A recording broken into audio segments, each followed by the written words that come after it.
think there are a couple of things, and one of the things that everybody should realize, and that is probably the single most important factor, is that any startup company that turns into a substantial company over the years never lose track of the fact that there was a lot of luck involved in that. You want to start a company, well, the first thing you do is you should write a business plan. And so I did that. I wrote about a 30-page business plan. I wrote a first draft. In fact, I wrote the first draft on the car trip from the East Coast to the West Coast, and that is very helpful. Now, the business plan won't survive its first encounters with reality. It will always be different. The reality will never be the plan, but the discipline of writing the plan forces you to think through some of the issues and to get sort of mentally comfortable in the space. I mean, then you start to understand, if you push on this knob, this will move over here, and so on. And so that's the first step. The secret sauce of Amazon, where there are several principles at Amazon, but the number one thing that has made us successful by far is obsessive, compulsive focus on the customer, as opposed to obsession over the competitor. But I think it's very important to pursue your passions, and if you're doing that, the risks are often not as great as they seem to be.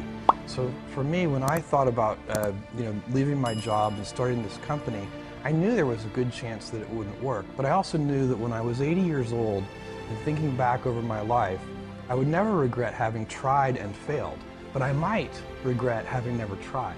It's very important for entrepreneurs to be realistic, and so if you believe on that first day while you're writing the business plan that there's a 70% chance that the whole thing will fail, and then that kind of relieves the pressure of self-doubt. I mean, it's sort of like, I don't have any doubt about whether we're going to fail. That's the likely outcome.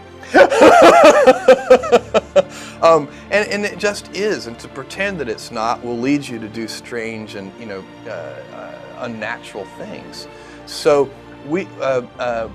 and what you do with those early investment dollars, so if you have $300,000 and then you have $1 million, what you do with those early precious capital resources is you go about systematically trying to eliminate risk.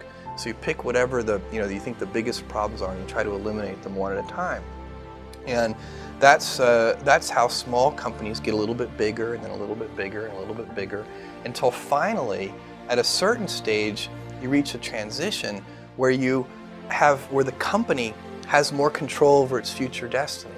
When a company is very tiny, it needs a tremendous amount of not only hard work, but as we talked about earlier, luck.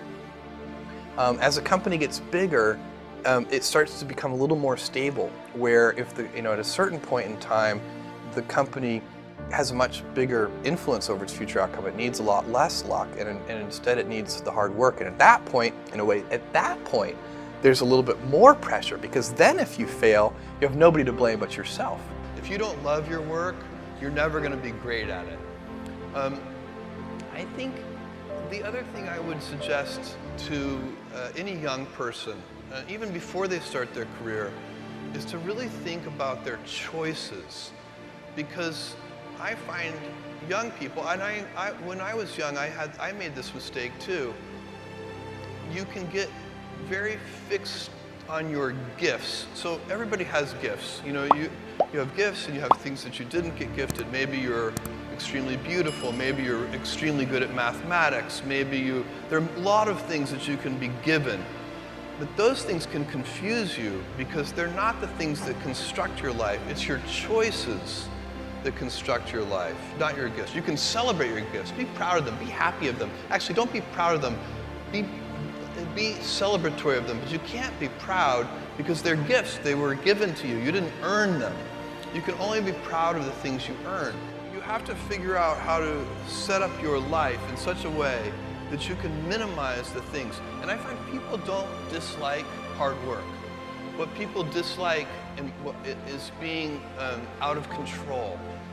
Like, they can't control their life, they can't control their environment. It's easy to have ideas.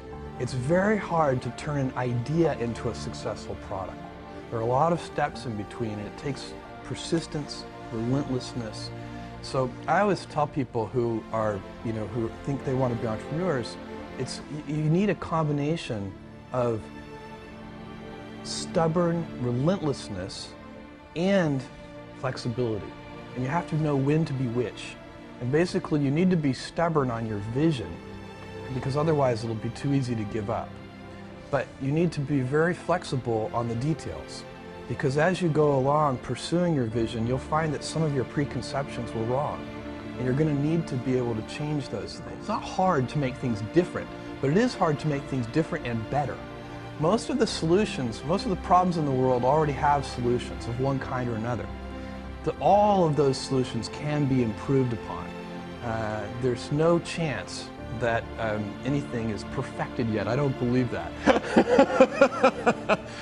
But all those solutions are highly evolved, and they've been, people have been working on solutions to most problems for a long time.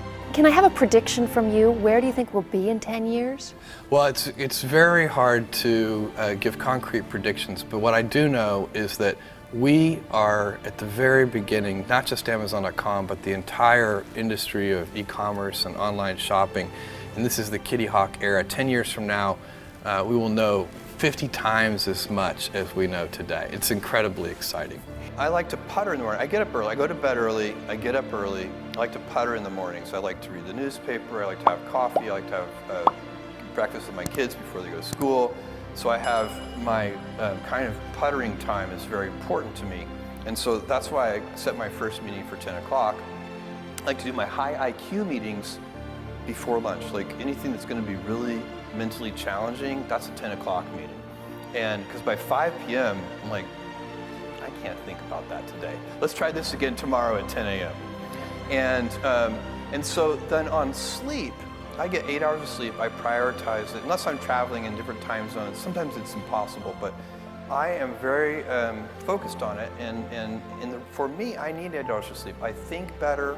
I have more energy. My mood is better. All these things. You can choose a life of ease and comfort, or you can choose a life of service and adventure. Which one of those, when you're 90 years old, are you going to be more proud of?